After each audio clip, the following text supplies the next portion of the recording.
البدع والأهواء، أهل البدع العقائدية وأهل البدع السياسية. نقول بيننا وبينكم السلف، بيننا وبينكم الكتب، كان فيقول البدع بيننا وبينكم.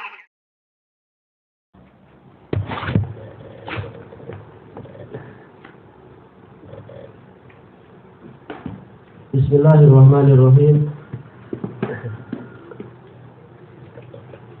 Qala al-Imam An-Nawawi rahimahullahu taala,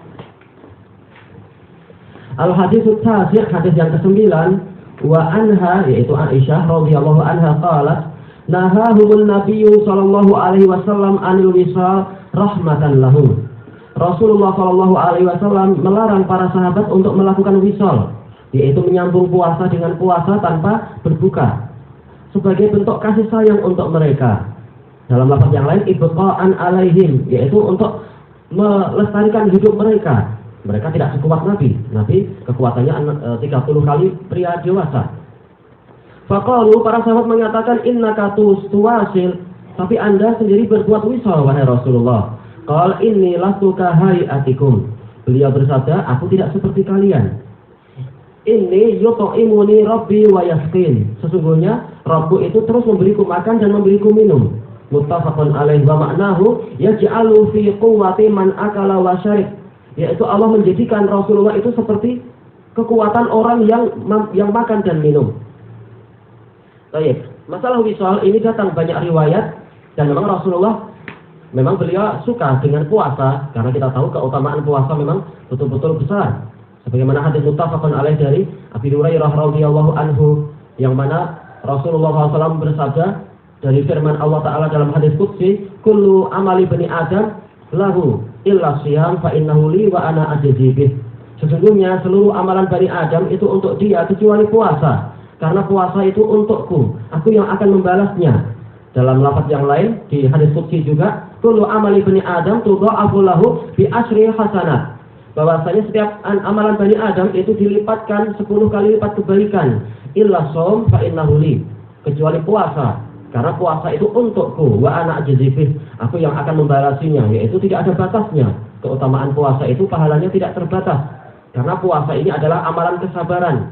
Sementara kesabaran Allah Ta'ala telah menyebutkan pahalanya itu tidak terbatas. Innama yuwaffas sabiruna ajrahum bighairi hisab. Hanyalah orang-orang yang sabar itu pahalanya disempurnakan untuk mereka tanpa ada batas. Allah Ta'ala berfirman, yada'u ta'amahu wa syarabahu wa syahwatahu li, karena dia meninggalkan makannya, minumnya, dan syahwatnya untukku. Maka tidak heran kalau pahalanya itu lain daripada yang lain. Dan juga diriwayatkan dengan sanad yang sahih dari Abi Umamah Al-Bahili, yaitu Rasulullah SAW pernah mengutus beliau untuk peperangan. Maka dia mengatakan, ya Rasulullah, ud'uli bisyahadah, wahai Rasulullah, doakan saya untuk mendapatkan mati syahid. Maka Rasulullah berdoa, Allahumma sallimhum wa ghanimhum, ya Allah, berikanlah keselamatan pada mereka dan berikan mereka ghanimah. Maka mereka pulang menang dan mendapatkan ghanimah. Lalu Rasulullah mengirim perang lagi. Maka Abu Umamah minta doa itu lagi untuk mati syahid. Dia ingin mati syahid. Ternyata Rasulullah mengatakan, Allahumma sallimhum wa ghanimhum, ya Allah, berikanlah mereka keselamatan dan jadikan mereka mendapatkan ghanimah. Ternyata memang mereka pulang dengan kemenangan dan mendapatkan ghanimah. Setelah berkali-kali seperti itu, tahulah Abu Umamah memang ini bukan bagian dia masalah mati syahid, dan bahkan dia umurnya itu akan panjang dan masih ada kesempatan beramal soleh. Maka Rasulullah SAW, maka dia tahu ini berarti umur saya masih panjang, berarti harus diisi dengan amal soleh. Maka Abu Umamah mengatakan, ya Rasulullah, dullani ala amalin amiltu bih, wahai Rasulullah, tunjukkan kepada saya suatu amalan untuk saya amalkan dia. Maka Rasulullah mengatakan, alaika bisawm fa innahu la mitlalah, engkau harus banyak puasa, karena itu tidak ada yang semisal dengan itu. Maka kata para tabi'in, tidak pernah dilihat di rumah Abu Umamah itu dapurnya itu mengeluarkan asap.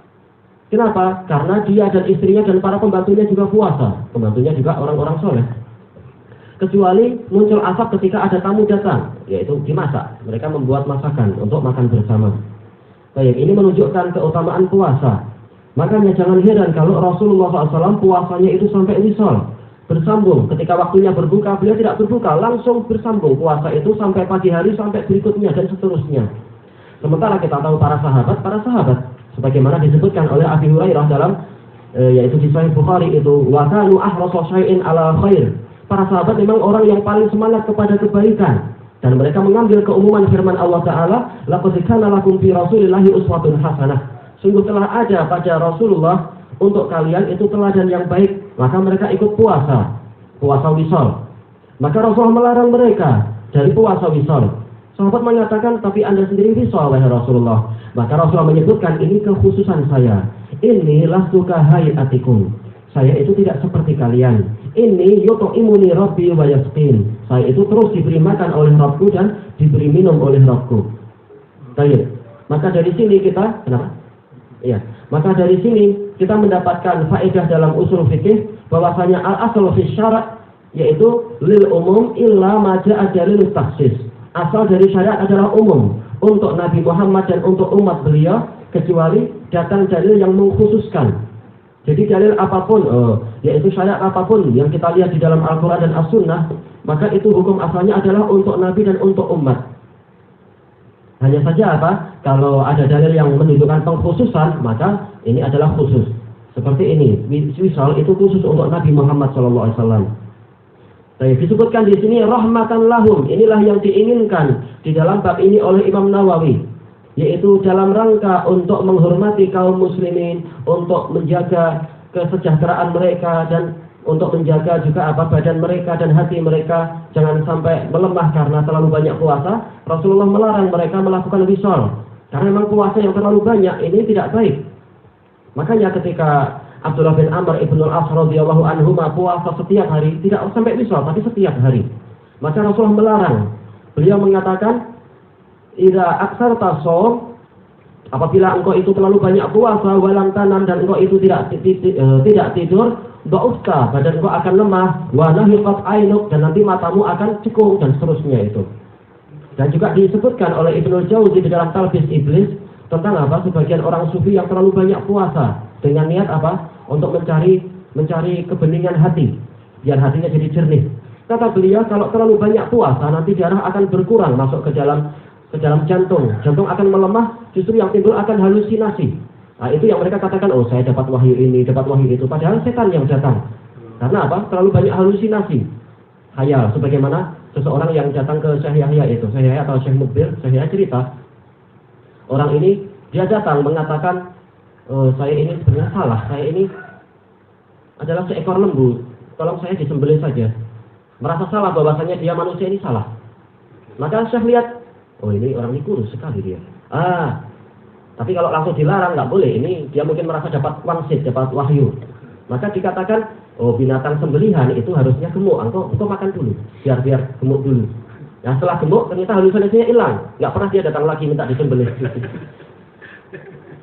Kasihan. Tadi waktu disebutkan Rasulullah melarang karena beliau diberi makan dan minum oleh Allah, itu pada waktu buka puasa atau bila?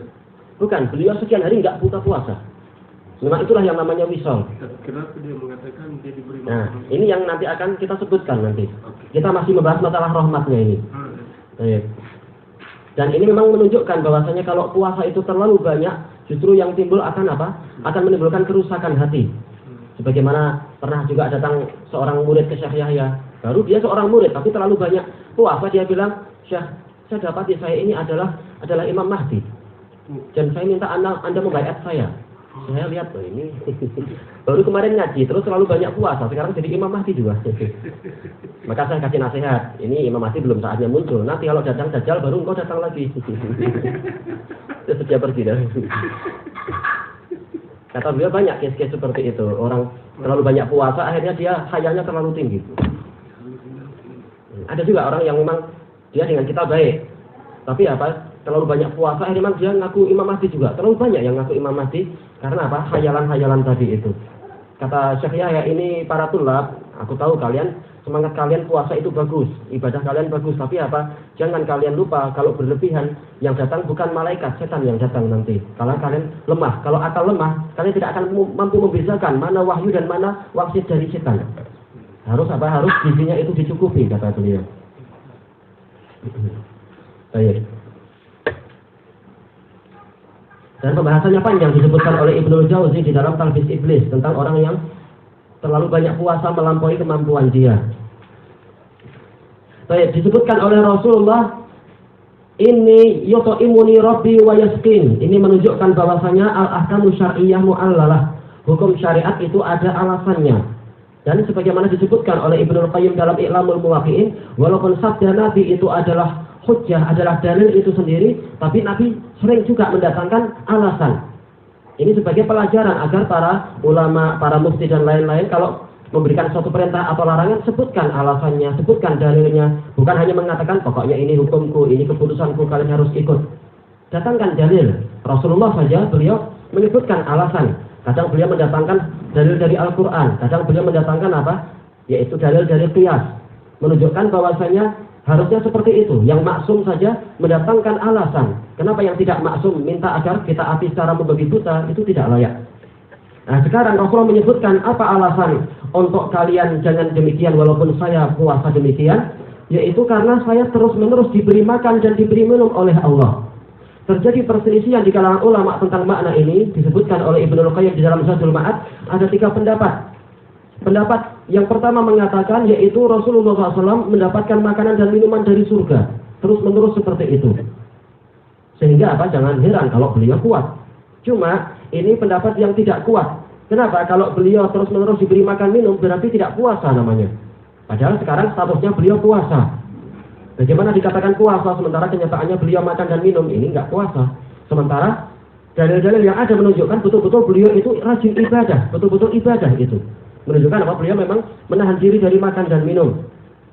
Pendapat yang kedua mengatakan yaitu memang kekuatan beliau luar biasa, melebihi kekuatan para sahabat yang lain. Dan ini yang disebutkan di dalam hadis Anas, bahwasanya Rasulullah itu memang memiliki kekuatan 30 kali kekuatan para pemuda.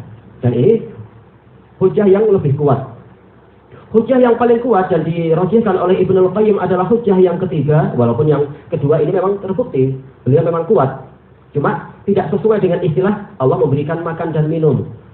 Walaupun apa, itu adalah hujjahnya kuat juga. Tapi hujjah yang ketiga ini yang dirajihkan beliau dan dirajihkan oleh Imam Ibnu Katsir di dalam tafsir beliau ketika membahas masalah puasa itu, yaitu apa? Rasulullah SAW itu telah mencapai puncak ihsan, yaitu apa? Beribadah kepada Allah seakan-akan dia melihat Allah, yaitu ibadah orang yang cinta kepada Allah. Sementara orang yang cinta kepada suatu zat, kecintaannya itu menyebabkan dia selalu mengingat. Dan kesibukan dia mengingat objek yang dia cintai menyebabkan dia tidak lagi, yaitu apa? Merasa perlu kepada makan dan minum. Merasa punya kekuatan yang besar untuk apa? Tidak lagi merasa perlu makan dan minum. Ini seperti orang yang dia selama ini badannya lemah, tapi begitu ada kabar gembira, oh kekasihmu datang. Entah dari mana tiba-tiba dia mampu bangkit, datang menyambut dengan gembira seakan-akan dia nggak lemah sebelumnya. Padahal belum sempat makan dan minum. Dan itu banyak didapatkan oleh orang-orang yang jatuh cinta seperti itu. Walaupun nampaknya badannya lemah, tetapi apa? Kekuatan hatinya itu mengalahkan segalanya. Dan kemudian apa? Imam Ibnu Katsir dan Ibnul Qayyim sama-sama mendatangkan apa? Lafaz orang-orang penyair-penyair jahiliyah itu. Laha min dzikraki dan seterusnya, ma yughnini anizzat, anit ta'ami wazati. Yaitu kesibukan saya untuk mengingat engkau, seorang wanita, itu menyebabkan saya terlena dari makan dan minum. Itu biasa dan itu ma'ruf, kita pun mengalami seperti itu. Makan terlalu, mandi terlalu. Nah, dan kalau ditanya nggak lapar kah? Nggak, saya nggak lapar. Sudah apa? Sudah ada apa? Sudah ada makanan batin yang menyebabkan dia kenyang. Baik. Dan inilah yang diinginkan di dalam apa? Masalah makna Rabbku telah memberikan makan dan minum, yaitu apa? Makan dan minum yang bersifat maknawi dan rohani. Dan ini jauh lebih kuat daripada sekedar makan minum jasmani. Baik. Dan pola ini telah diambil oleh para dokter, yaitu apa? Terkadang sekian banyak obat itu seorang pasien tidak sembuh-sembuh, tapi dokter mengatakan ini adalah obat yang terbaik dan obat ini akan menyebabkan Anda itu betul-betul tumbuh kekuatan Anda dan keyakinan Anda dan Anda akan betul-betul sembuh, kata para dokter itu. Padahal yang disuntikkan hanya vitamin biasa.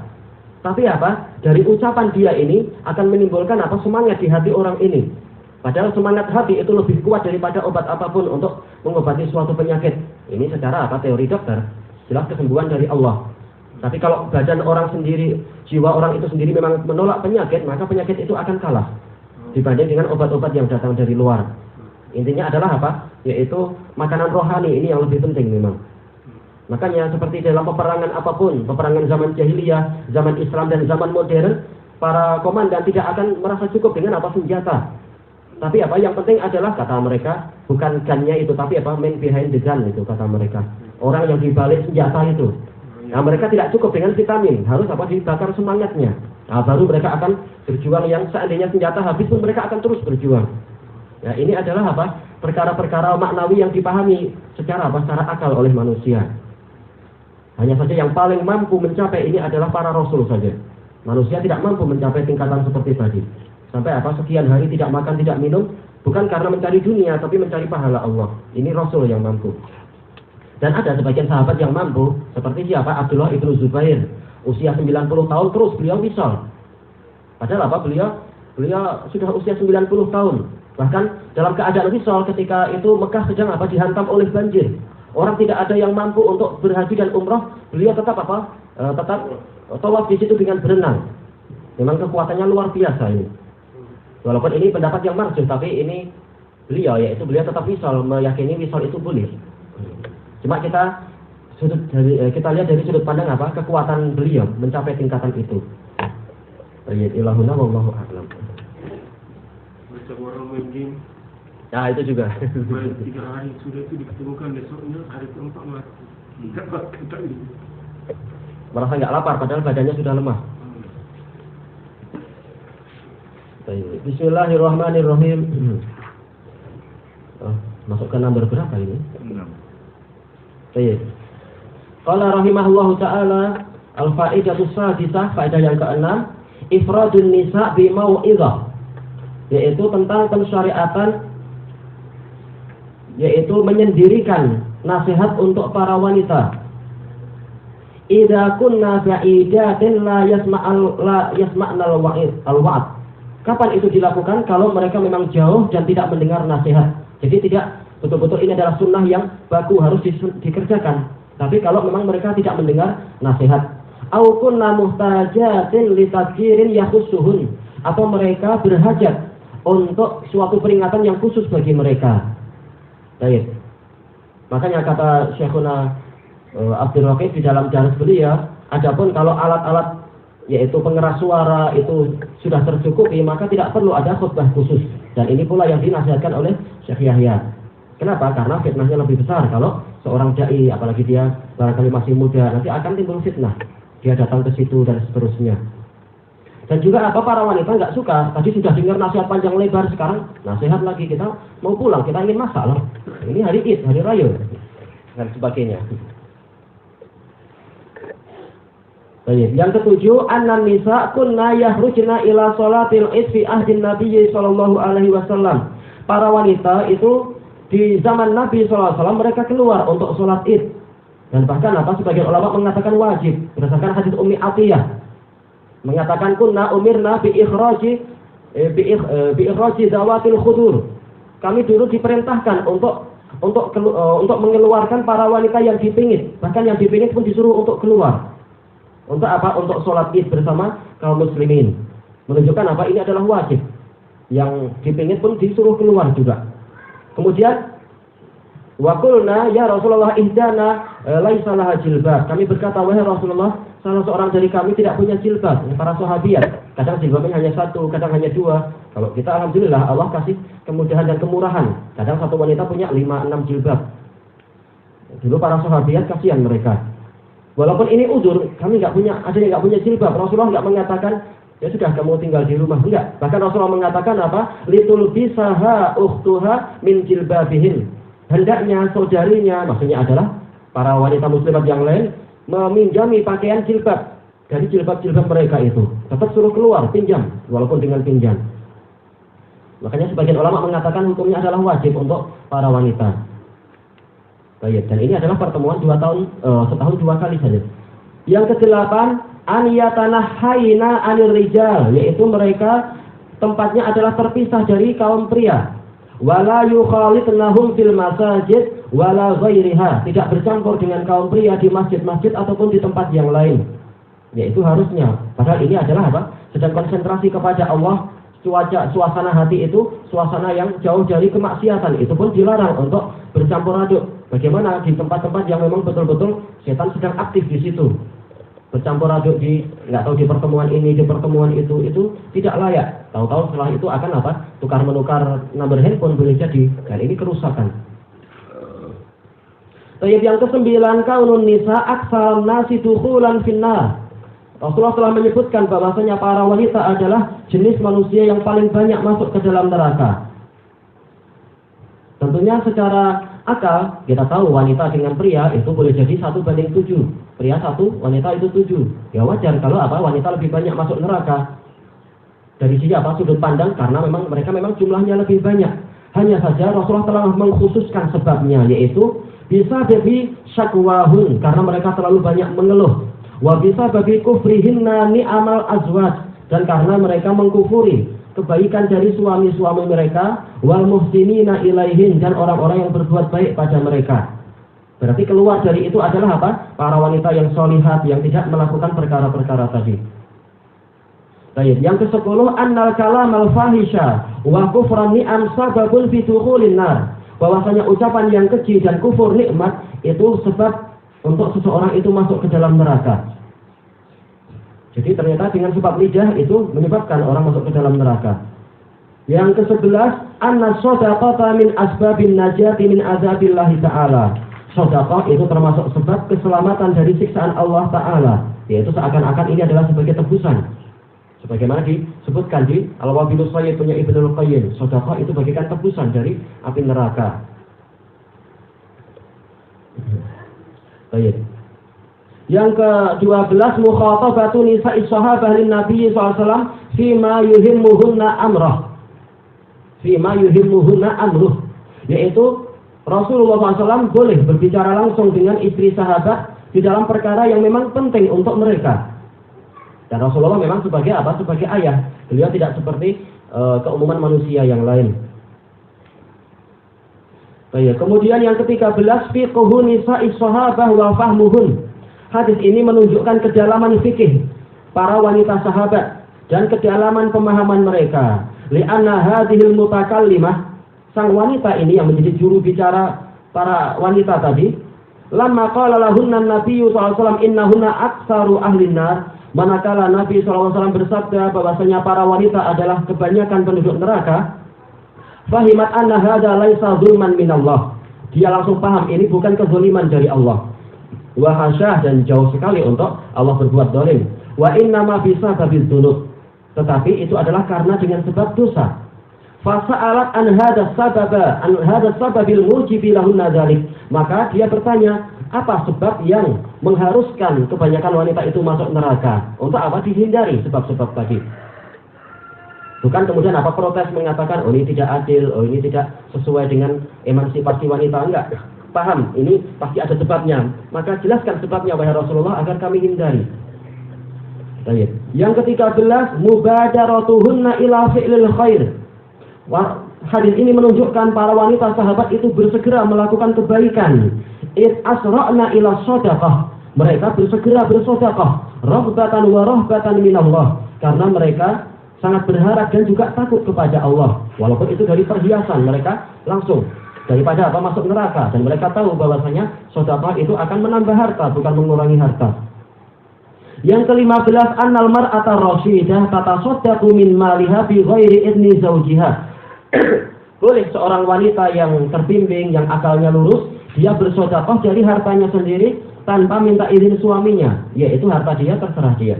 Kalau itu harta suaminya, maka memang harus minta izin kepada pemiliknya, entah izin secara lafaz atau izin secara secara adat.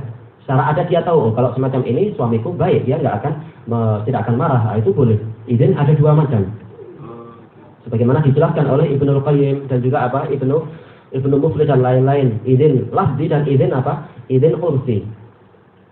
Baik, wa huwa qaulu jumhuril ulama, dan ini adalah pendapat kebanyakan ulama. Yang ke-16, ukhidha minhu jawazu faqbil udhun lil mar'ah. Dari hadis ini diambil faedah boleh kita melubangi telinga wanita untuk Untuk anting-anting itu, untuk subang dan lain-lain, untuk perhiasan. Ini pendapat jumhur. Ada sebagian ulama mengatakan ini muslah, ini menyiksa. Tapi yang betul adalah tidak. Karena apa? Wanita insya Allah dengan itu segera sembuh dia, dan dia akan suka itu memakai anting-anting dan sebagainya itu. Bahkan apa boleh jadi setiap bulan kalau boleh ganti dia itu. Ganti perhiasan. Menunjukkan apa? Ini tidak menjadi penyiksaan. Ini bagian dari keindahan wanita memakai perhiasan di telinga. Bahkan ada yang nggak puas, kasih di hidung juga. Seperti sebagian orang India itu, telinga nggak puas, kasih di hidung. Ada sebagian di pusat juga. Oh, ini, masya Allah. Itu. Di lidah. Di lidah juga. Betul ada yang di lidah. Nggak sakit di lidahnya itu, nanti bicaranya susah juga. Baik, ilahuna, subhanakallahumma wa bihamdika la ilaha illa anta, astaghfiruka wa atubu ilaik. Alhamdulillahirabbil alamin. Saya tanya tentang apa ni? Dan semalam diterangkan bahwa wanita sebaiknya sembahyang di tempat yang terpencil di rumah. Jadi kalau dia pertanyaan satu, apakah itu setara